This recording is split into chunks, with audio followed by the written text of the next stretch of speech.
Hello guys, welcome back to the Long Range Shooter.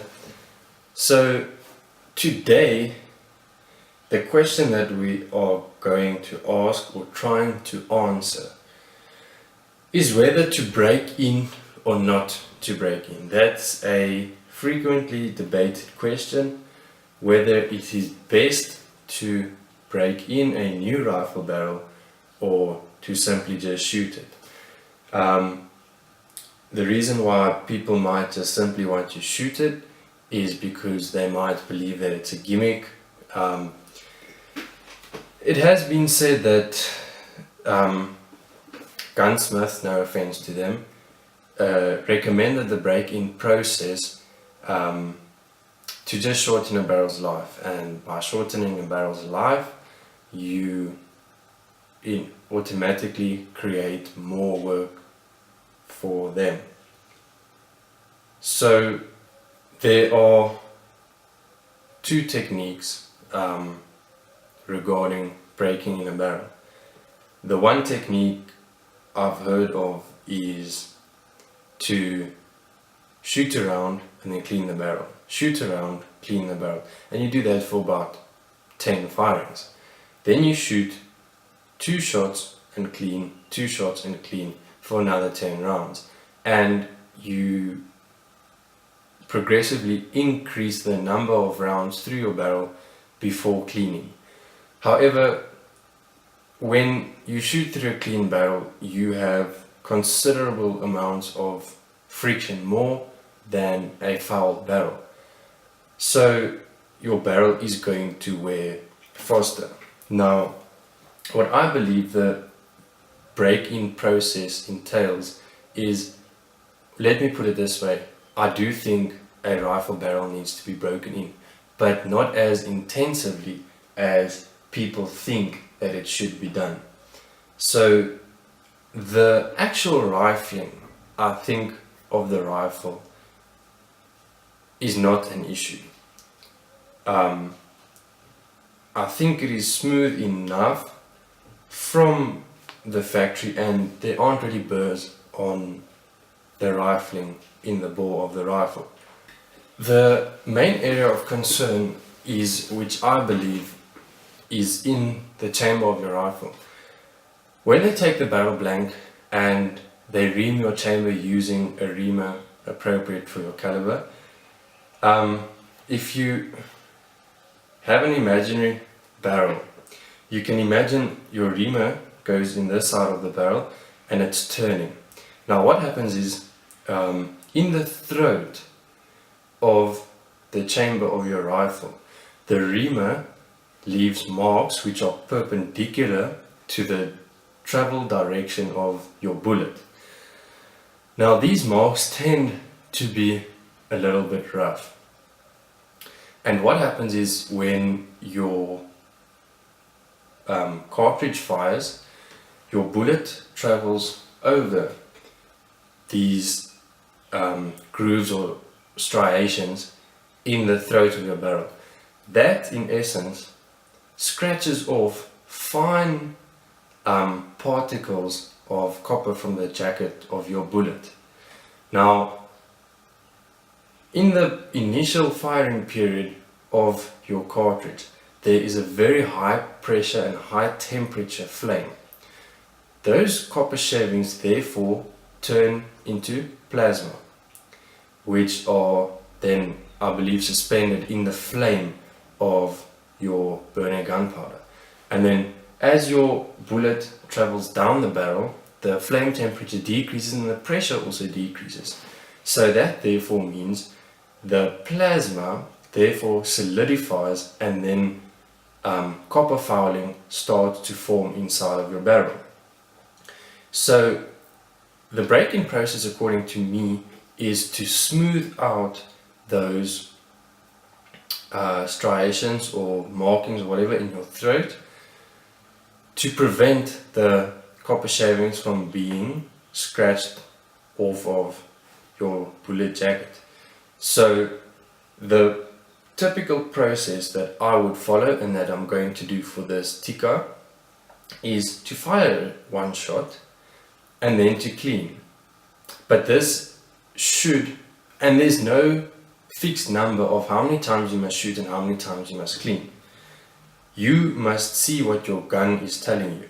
So if you shoot 3 shots and after 3 shots you are not getting any traces of copper fouling, that means you are not getting any bluish greenish colors on the cleaning patch which you are using in your rifle, then you should be fine. That means that your throat should be smooth and you should actually start using the rifle as you want to. You can then start shooting 3-shot groups, 5-shot groups, however you want to. But that, according to me, is the correct break-in process without unnecessarily wearing out your barrel. So I think a key thing that we should address is the cleaning of the barrel. In order to clean your barrel, you should have a steady rest. So your rifle should be steady and it should not be wobbly, let's put it that way. You should have the proper cleaning equipment as well. So we are going to have a look at that. So what I recommend to have a steady rest or support when cleaning your rifle is something like this. Now this is a Tipton gun vise, and we are going to open it and then put it together, and we'll put the rifle on here and then we will take that from there.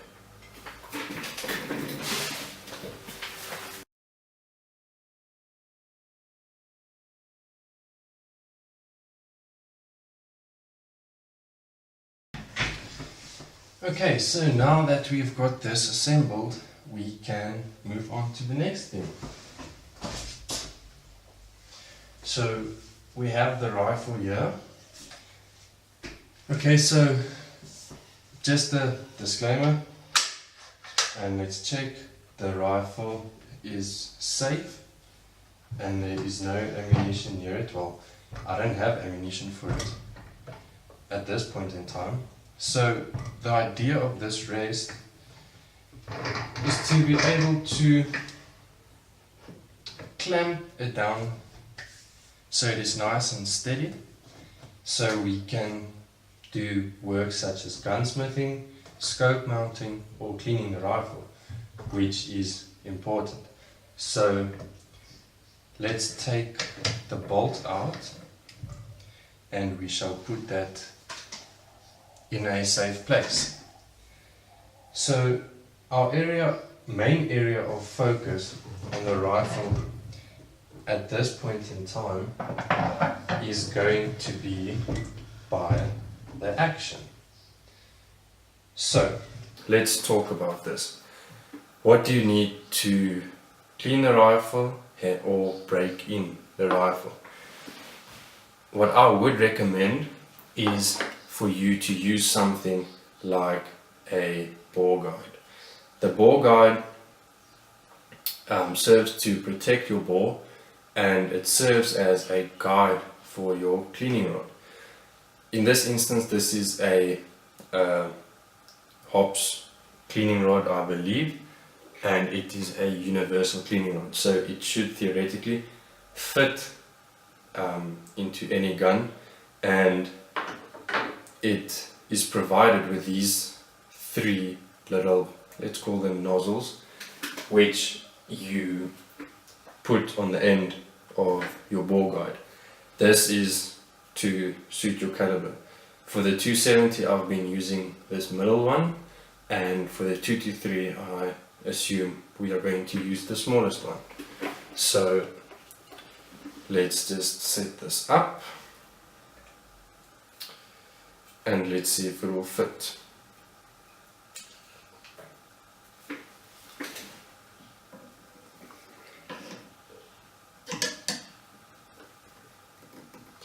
Okay, so we're just going to give it a little push to make sure that it is in there nicely, and then this collar acts as a pseudo bolt handle. Alright, so now that's in. Now let's talk about cleaning rods. So in the past, my cleaning rods were not of the greatest quality. Let me show you what I'm talking about. So in the past, I used a cleaning rod like this. It's a plain cleaning rod. However, which I do not like about them is they have exposed metal surfaces down the length of the cleaning rod. And a problem which I find with these cleaning rods is if you clean a lot or intensively, these cleaning rods have the habit of undoing themselves, and you do not want that. The other problem that I have with them is metal on metal contact within your bore of the barrel. So I would not look at something like this. Since then I've upgraded, and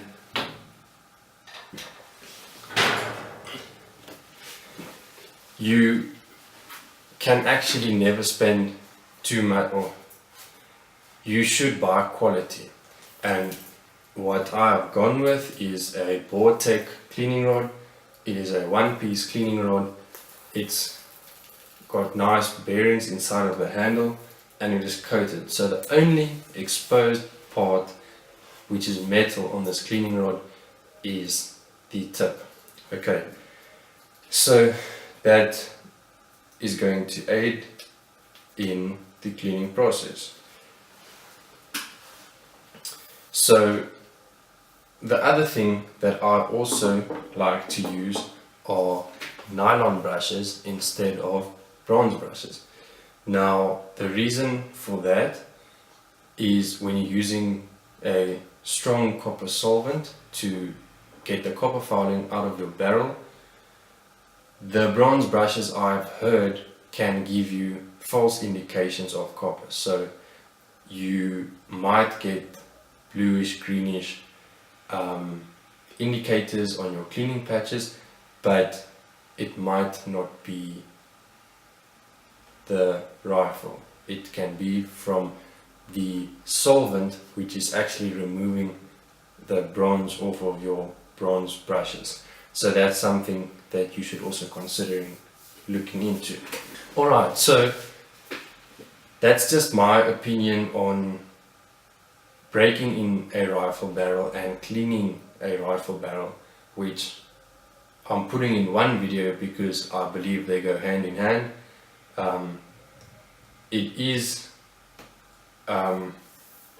advantageous to have the proper equipment, to have a steady rest to put your rifle into, to have a bore guide to protect your rifle while you clean it, and to not damage your rifle or bore any further by having the appropriate cleaning equipment. Alright, so I hope you enjoyed the video. If you like what you see, hit the subscribe button, and there will be more content to come. I hope you enjoy. Until next time.